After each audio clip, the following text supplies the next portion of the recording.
Praise the Lord.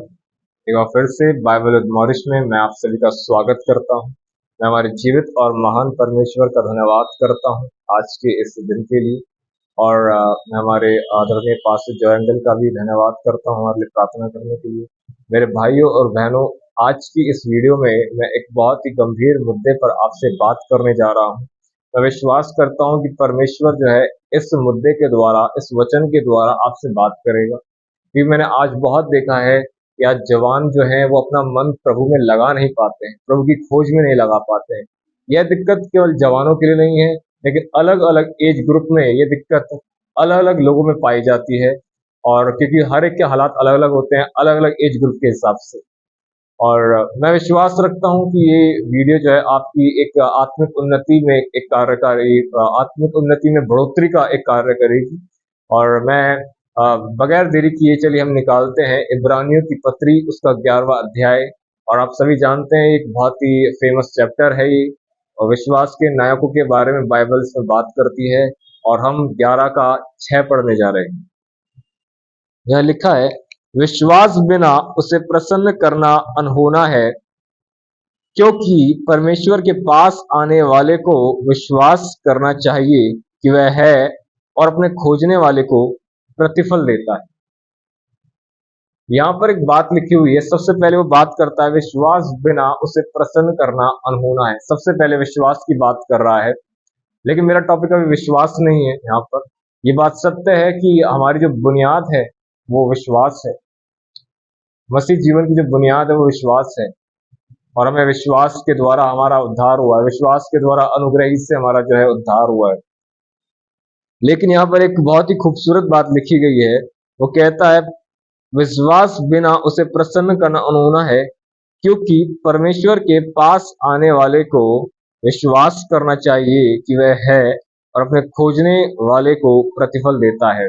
यहाँ पर एक बात कह रहा है, जो खुदा को खोजता है सबसे पहले उसको विश्वास करना चाहिए कि वह है, और अपने खोजने वाले को प्रतिफल। पहले फेथ आता है, फर्स्ट फेथ कि वह है, वो हमारे हालातों में है, वो हमारे साथ है, हम अकेले नहीं हैं, वो हमारे साथ है, वो हम में है।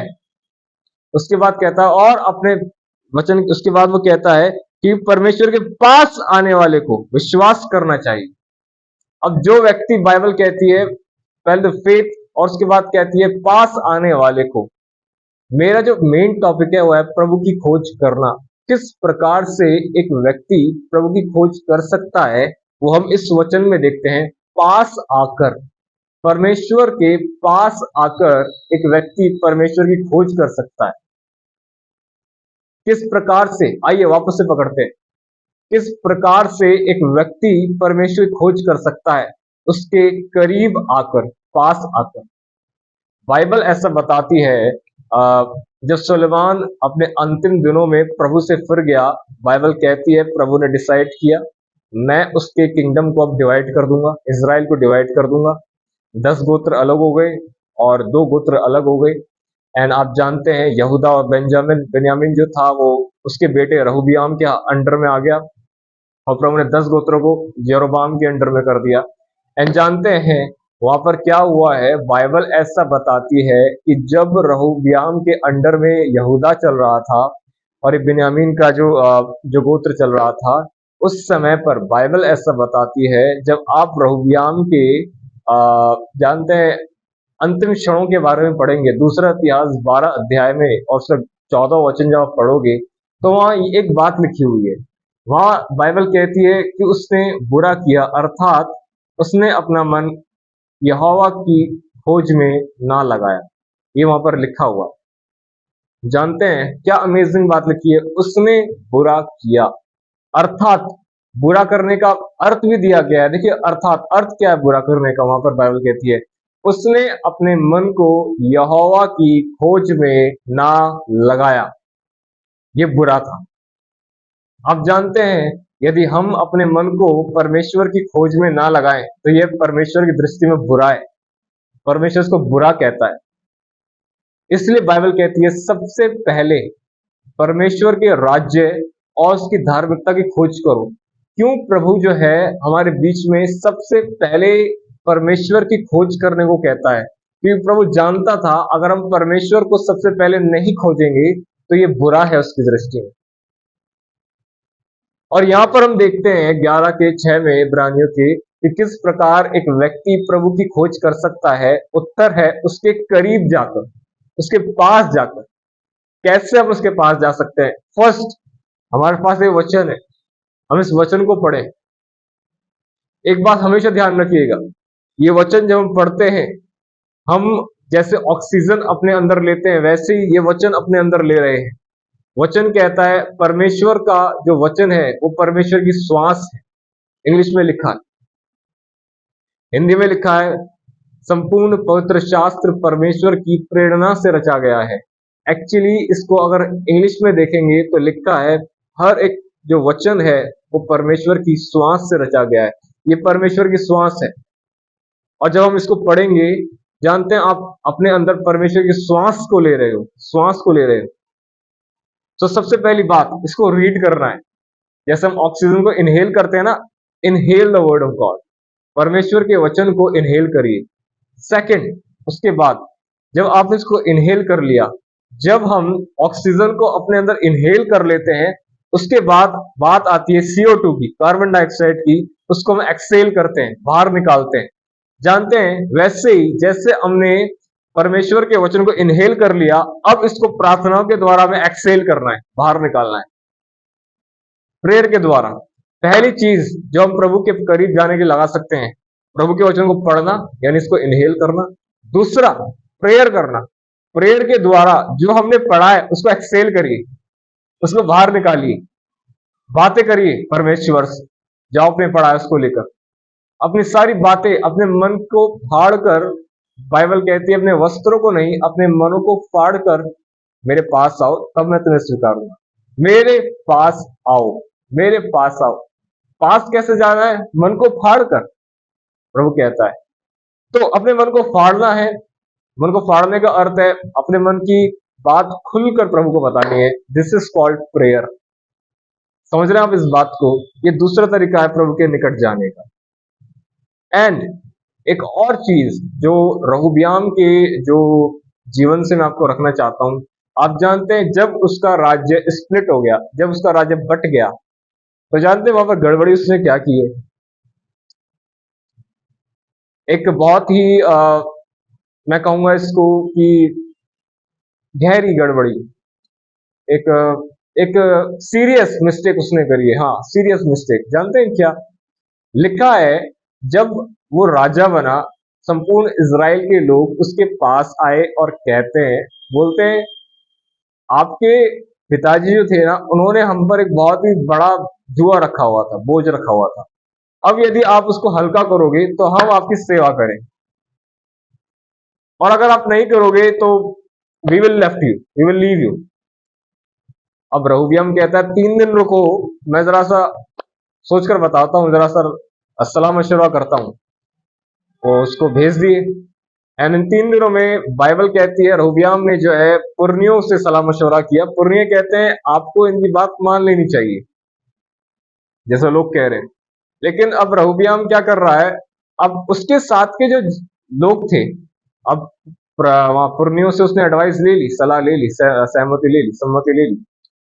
और उनसे लेने के बाद अब रहुब्याम उनके पास चला गया जो उसी के साथ पले बड़े थे, मतलब उसी के साथ जवान थे, पले बड़े थे।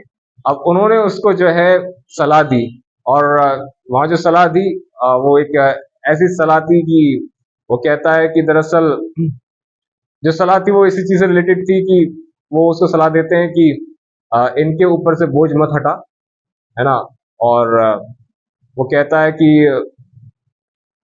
एक वहां पर कहावत है कि मेरे कन की उंगली जो है वो मेरे पिता के अंगूठे से ज्यादा मोटी है, वो ऐसे एक कहावत वहां पर लिखी हुई है। एंड जानते हैं वो सलाह उन्होंने दी, और बाइबल कहती है 3 दिन बाद ये लोग आए। आने के बाद कलाम मुकद्दस बताता है, इसने जो है लोगों के सामने इस बात को, जानते हैं पुरनियों की सम्मति नहीं मानी है, पर उनकी मान ली है जो इसके साथ के थे, और उसने वही सब बोल दिया। और वचन बताता है इजरायली लोग ये कहकर चल दिए, ईशे के साथ हमारा क्या, दाऊद के साथ हमारा क्या नाता, क्या हमारा क्या हिस्सा है उसके साथ। और उन्होंने जो है रहोबियाम की जो है वहां पर जो है सबमिशन, वहां पर अधीनता जो थी वो छोड़ दी और वो बढ़ गए सबके सब। जानते हैं कुछ जबरदस्त मिस्टेक इसने यहाँ पर क्या की, यहाँ पर ये की, रहोबियाम अधीनता का अर्थ नहीं समझता था। इसको प्रधानों की बात माननी चाहिए थी, पुरनियों की बात माननी चाहिए थी, जिसके पिता के समय के पुरनीय लोग थे। लेकिन इसने जवानों की, अपने साथ के चलने वालों की बात मानी। अधीनता की वजह से किंगडम स्प्लिट हो गया। इसको अधीनता का अर्थ ही नहीं पता था, इस वजह से आप देख रहे हो इजराइल बट गया, सिर्फ इस वजह से। Think about it. देखिए, इस बात को हम अच्छे से जानते हैं कि परमेश्वर ने पहले से ही सोच लिया था। यरोबाम को परमेश्वर ने ऑलरेडी बोल दिया था कि जो है मैं 10 गोत्र तेरे को दे दूंगा।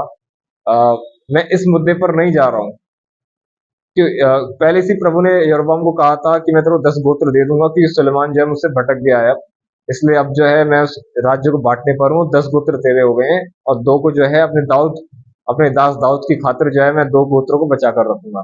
मैं इस टॉपिक के ऊपर नहीं जा रहा हूँ, लेकिन जरा देखिए, जब परमेश्वर इज़राइल को डिवाइड कर रहा है सुलेमान की वजह से, तो एक्चुअली रहोबियाम किस मिस्टेक को कर रहा है यहाँ पर, मैं उस चीज को पकड़ने की कोशिश कर रहा हूँ और ये चीज चाहता हूं कि आप इस चीज को पकड़ो। वो बंदा अधीनता का अर्थ नहीं समझता था।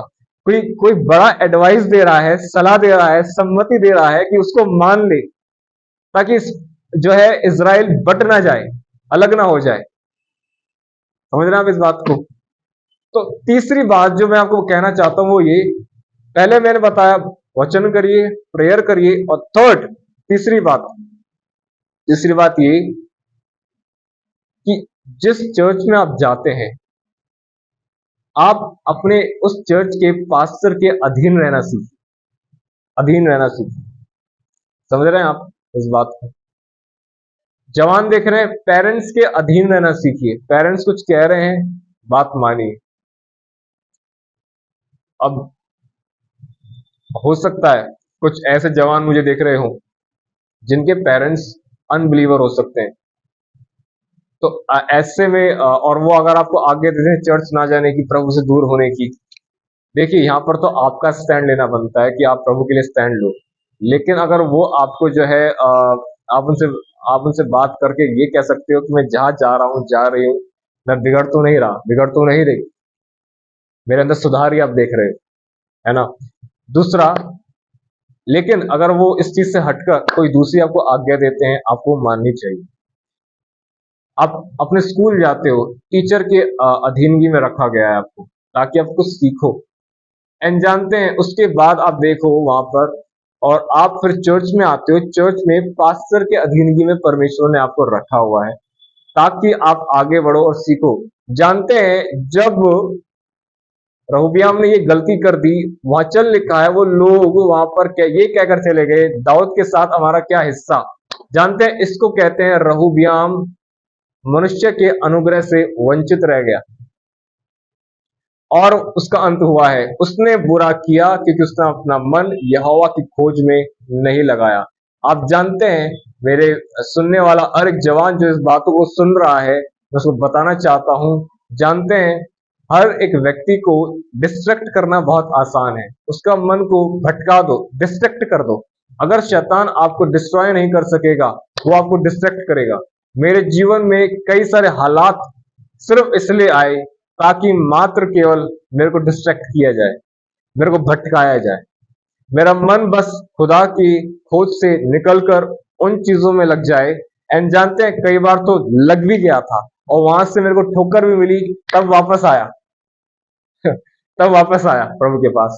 एंड जानते हैं डिस्ट्रैक्ट करने का, जानते हैं डिस्ट्रैक्ट, आपको डिस्ट्रैक्ट करना कितना आसान है। आज हमें प्रेयर करनी चाहिए पवित्र आत्मा से कि पवित्र हम पर ये फजल हो कि दरअसल हम जो है ना, हमारा जो फोकस है वो पूरा पवित्र आत्मा के नियंत्रण में हो। मैं विश्वास रखता हूं आप इन बातों को समझ रहे हैं।